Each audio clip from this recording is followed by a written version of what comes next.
뉴욕 증시, 엔비디아 실적 앞두고 급변동성, 혼조 마감. 뉴욕 증시가 세간의 이목이 쏠린 엔비디아의 실적 발표를 앞두고 큰 변동성을 보인 끝에 혼조로 마감했습니다.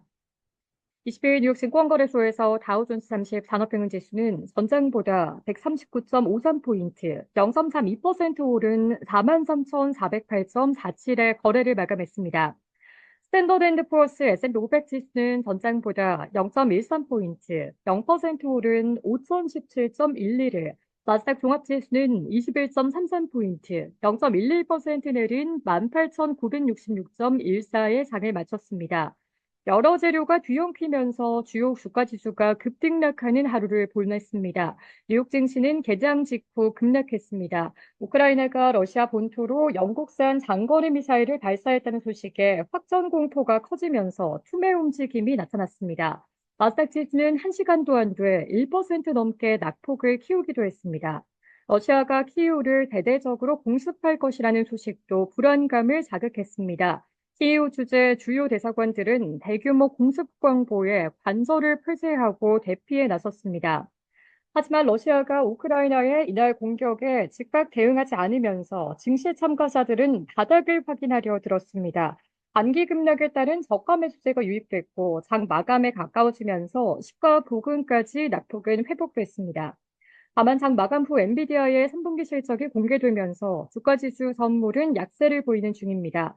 엔비디아의 실적은 매출과 순이익 모두 시장 예상치를 상회했으나 실적 전망치가 실망스럽다는 분석입니다. 엔비디아는 지난 10월 27일로 끝난 2025 회계연도 3분기 매출이 350억 8,200만 달러로 전분기 대비 17% 증가했다고 밝혔습니다. 전년 대비로는 94% 급증했고, 금융정보업체 LSEG가 조사한 시장 전망치였던 331억 6천만 달러도 상회했습니다. 조정 주당 순이익 역시 전분기 대비 19% 증가한 81센트로 전년 대비로는 103%나 늘었습니다. 전문가 전망치였던 75센트 또한 앞질렀습니다. 다만 엔비디아는 4분기 매출 가이던스로 375억 달러, 플러스 마이너스 2%로 제시했는데 시장은 투매로 실망감을 드러내는 중입니다. 가이던스의 하단은 예상치였던 370억 8천만 달러에 못 미쳤습니다. 엔비디아 주가는 시간외 거래에서 2% 넘게 하락하고 있습니다. 한때 낙폭은 5%까지 벌어졌습니다. 오펜하이머의 사만다 수빈 전략가는 엔비디아 매출은 최근 정체된 트럼프 랠리의 기념비적인 촉매 역할을 할 수 있지만 위험 요소도 크다라고 말했습니다.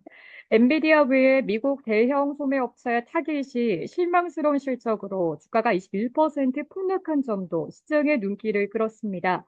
타깃은 2년 내 가장 큰 폭으로 시장 예상치에 실적에 미달했습니다. 방 초반 투매 흐름 속에 모두 하락했던 거대 기술 기업 7곳 중 메타와 애플은 상승 전환했으나 오름폭은 크지 않았습니다. 알파벳은 법무부가 인터넷 브라우저 크롬의 매각을 명령할 수 있다는 우려가 지속되며 1% 넘게 떨어졌습니다. 엔비디아 실적을 앞두고 기술주가 경계 대상이 된 가운데 제약주는 강세를 보였습니다. 일라이릴리는 3%, 유나이티드 헬스그룹은 4% 넘게 올랐습니다. 반면 퀄컴은 6% 넘게 떨어졌습니다. 미국의 가정용품 제조업체 윌리엄스 소노마는 후실적에 주가가 27% 폭등했습니다.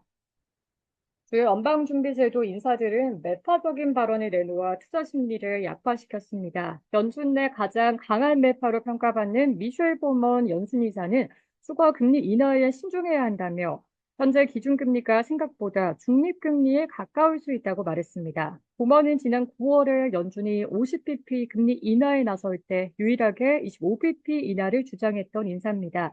리사콕 연준 이사는 중립 수준까지 정책 금리를 더 내리는 게 적절하면서도 상황에 따라 금리 인하를 잠시 멈추거나 더 빠르게 내릴 수 있다고도 말했습니다. 도이체방크의 헨리 앨런 거시경제 전략가는 지금처럼 주식 가치가 고평가를 받으면 증시는 항상 하락했다며 역사상 높은 수익을 보였던 경우 종종 상당한 반전이 뒤따랐다고 말했습니다. 업종별로 보면 에너지와 의료, 건강은 1% 이상 올랐습니다. 임의 소비재와 필수 소비재, 금융과 부동산, 기술은 하락했습니다.